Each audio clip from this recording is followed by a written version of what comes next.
pada hari ini kita lakukan konferensi pers untuk penyelenggaraan doa bagi bangsa dengan tema Indonesia berdoa. Nah, kenapa Indonesia berdoa? Mungkin Ibu Cecilia bisa menceritakan kenapa kita perlu berdoa di 400 kota dan dipusatkan di Jakarta. Silakan Ibu Cecilia. Terima kasih Pak Anton. Jadi yang melatar belakangi kenapa perlu diadakannya Indonesia berdoa, ya pertama ini visi, ini pimpinan tuntunan dari Tuhan, ya, yang kami panitia tangkep. Kami juga merasakan bahwa situasi global, situasi secara internasional, kemudian juga kita bersyukur buat kepemimpinan Presiden Jokowi yang hampir selesai selama 10 tahun. Ya, suka atau tidak suka, setuju atau tidak setuju, di bawah kepemimpinan Presiden Jokowi, Indonesia sudah diberkati oleh Tuhan. Ya, meskipun masih banyak masalah yang harus diselesaikan, nah itu yang perlu kita doakan terus-menerus ya. Dengan kepemimpinan Pak Jokowi mau berakhir, tentunya kepemimpinan Pak Prabowo akan mulai kan, biar Pak Jokowi finishing well, Pak Prabowo starting well. Ya. Itu terus kemudian juga pelaksanaan pilkada yang akan diadakan bulan November di 501 kota ya, untuk pemilihan gubernur, bupati, wali kota dan wakil-wakilnya. Buat kita pemilihan pilkada itu sangat-sangat penting kan. Nah itu perlu didoakan secara sungguh-sungguh ya. Ya intinya begitu Pak Anton. Pak Yapto mungkin bisa menjelaskan bagaimana peranan gereja di dalam kesatuan dan persatuan untuk mendukung pembangunan. Silakan Pak Yapto. Ya, kita tahu semua bahwa Indonesia ini bisa jadi seperti sekarang ini itu peran anak-anak Tuhan yang berdoa melalui gereja masing-masing itu sangat-sangat besar.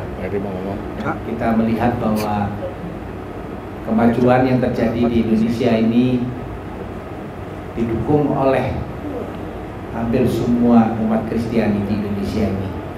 Jadi peran doa bagi bangsa dan negara ini sangat penting dan perlu sekali, khususnya untuk pemimpin-pemimpin baru nanti ya, di periode kepemimpinan Presiden Prabowo nanti itu akan sangat membutuhkan doa-doa dari kita semua. Doa bagi Indonesia ini tidak hanya untuk kali ini, tapi ini akan bergulir terus seperti dengan apa yang Tuhan inginkan nanti. Mungkin itu bisa saja. Ya, di tengah-tengah kita ada Bapak Maruli dan Bapak Zulfikar. Mereka adalah orang-orang yang memobilisasi 400 kota di Indonesia. Ya, doa di Jakarta sudah biasa, tapi bagaimana menyatukan 400 kota dari berbagai gereja, dari berbagai sinode. Mungkin Pak Maruli dan Pak Jul bisa memberikan informasi tentang perkembangan mobilisasi di 400 kota. Kami persilakan.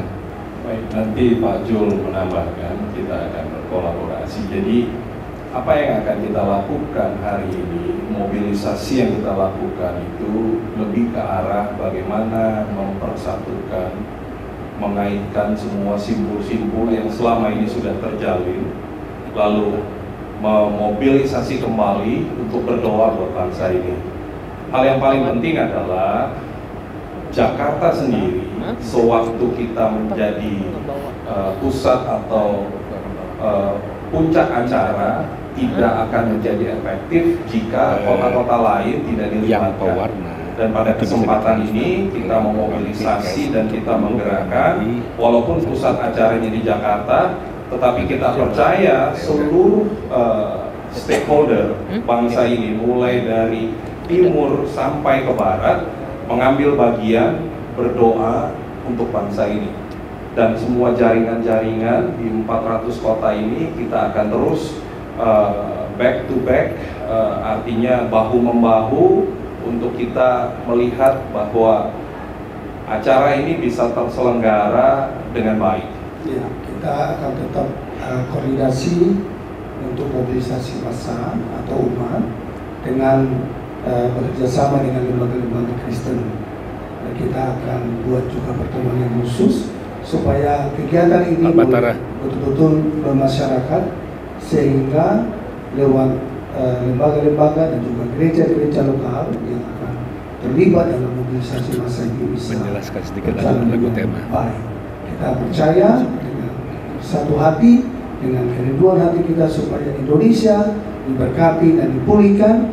Biarlah kegerakan Indonesia Berdua ini betul-betul dari hati kita bersama. Itu saja, Pak. Kita berbahagia karena ternyata gereja-gereja Indonesia bisa bersama-sama bersatu, ya. Ada Fukri yang kita tahu, ada PGI, PGLII, PGPI, Bala Keselamatan, Advent, Baptis, dan Gereja Ortodok plus KWI, Katolik, ya. Ini semua sudah bersatu dan sering mengadakan kegiatan bersama, ya. Melalui doa bagi bangsa Indonesia berdoa, pada kesempatan ini kita nyatakan umat Kristen sebagai warga negara Indonesia mencintai bangsa Indonesia sebagai akar rumput, berdoa untuk kemajuan Indonesia. Saya kira cukup sekian untuk pertemuan hari ini, konferensi pers hari ini. Terima kasih, Tuhan Yesus memberkati.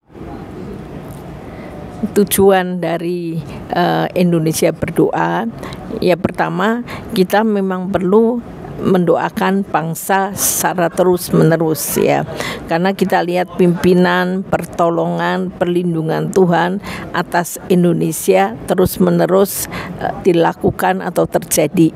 Seperti misalnya pada bulan Februari yang lalu, Pileg, Pilpres, Tuhan sudah tolong sehingga tidak ada konflik horizontal yang tajam, berlangsung aman, damai, dan terpilih presiden terpilih Pak Prabowo dan wakil presiden terpilih Pak Gibran.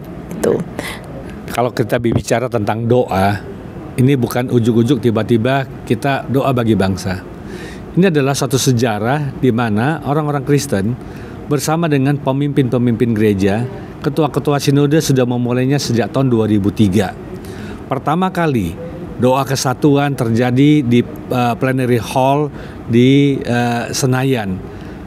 Terjadi yang namanya rekonsiliasi antara pemimpin-pemimpin gereja dan kemudian berlanjut dengan doa bagi bangsa di tahun 2005 yang dikenal dengan National Prayer Conference, di mana ada hampir 80 kota di seluruh Indonesia bersama-sama di jam yang sama berdoa, dan itu dipusatkan di Gelora Bung Karno. Dan kemudian tahun 2012 diselenggarakan World Prayer Assembly yang diketuai oleh Pendeta Dr. Bambang Wijaya. Beliau bersama dengan panitia menyelenggarakan World Prayer yang dihadiri oleh hampir 400 kota di seluruh Indonesia, dan sekitar 120 negara-negara ikut berdoa. Indonesia menjadi pusat doa pada saat itu, dan di tahun 2012 dinyatakan Indonesia adalah merupakan satu negara dengan kegerakan doa yang terbesar di dunia, dengan kesatuan tubuh Kristus yang terbesar di dunia. Dan hari ini kita lihat Indonesia sekarang itu merupakan hasil doa, seperti yang disampaikan tadi oleh Ibu Sisilia, bahwa doa transformasi, doa mengubah bangsa, betul-betul mengubah wajah Indonesia menjadi wajah yang kita lihat sekarang ini. Tapi kita tidak puas, kita ingin selanjutnya Indonesia tetap dipimpin oleh Tuhan, dan kita ingin mengawal Indonesia menuju Indonesia Emas tahun 2045.